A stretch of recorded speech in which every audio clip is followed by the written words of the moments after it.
Cadet First Class, Jemver Soriano, Lingayen, Pangasinan.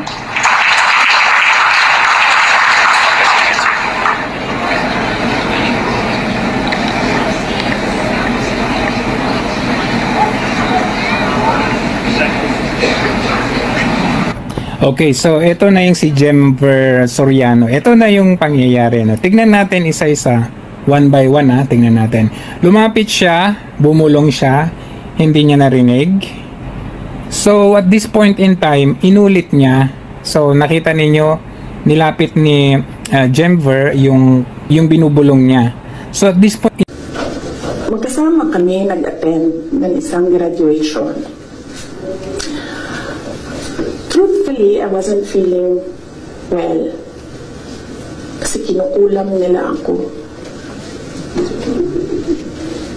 Andiyan na sila, umabot na sila sa kulam. Nagsama-sama na silang lahat. Kinukulam pa nila ako. So I wasn't feeling very well. Pero I had to go. Kailangan ko pumunta. Kasi para naman sa graduates yun. Hindi para sa akin yon. That's their happiest day. So, nagsama kami.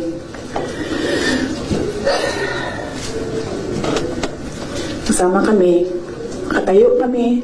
Doon. And, mayroong isang graduate na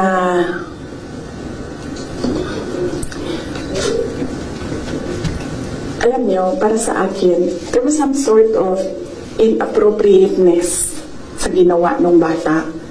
Pero bata ito eh. So ikaw din, meron ka din dapat sana sigurong pag-intindi kung saan nanggagaling yung bata.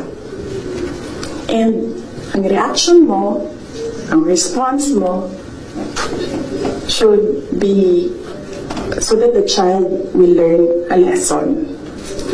So, meron isang graduate. Sabi ng graduate, Mr. President, can I have your watch as a graduation gift?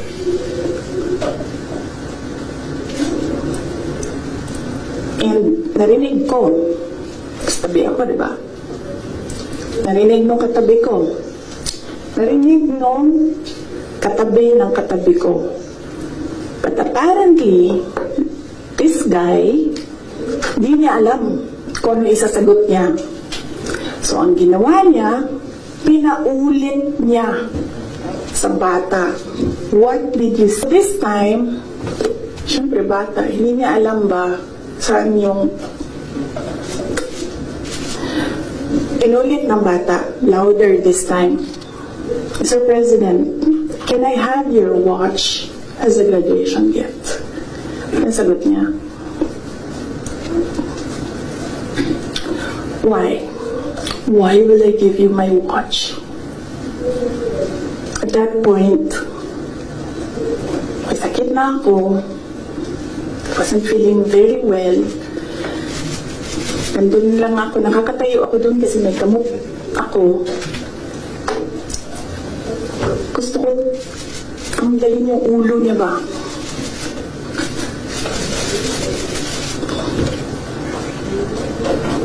I realized toxic na yung relationship.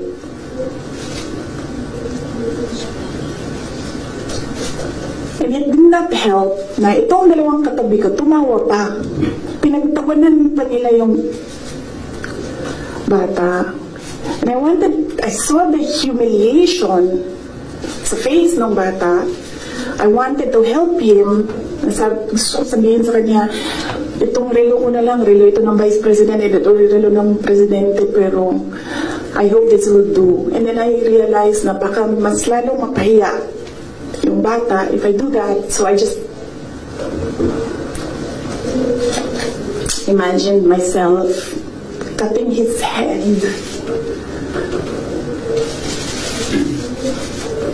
Gusto ko, ganun din ang gusto ko gawin doon sa mga katabi ko. So, na-realize ko, toxic na ito.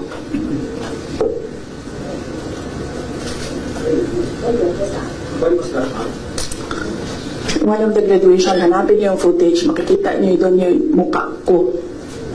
Tsaka mukha niya. I-lip read niyo yung sinasabi niya. Why?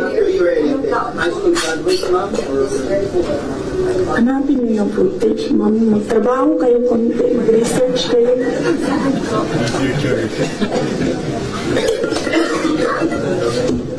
So, gusto ko sabihin sa kanya, bago ko tanggalin ang ulo mo, yung batang yan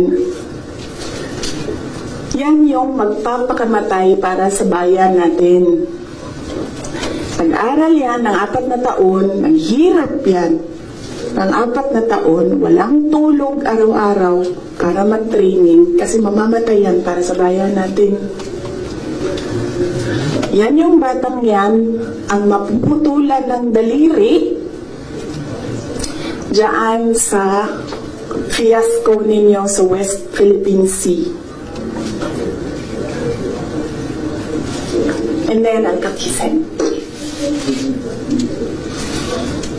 So, na-realize ko, toxic na, diba? Ganyan na yung imagination mo. Ang imagination mo, sinasakal mo na yung tao. And then I said, this is over. Tapos na.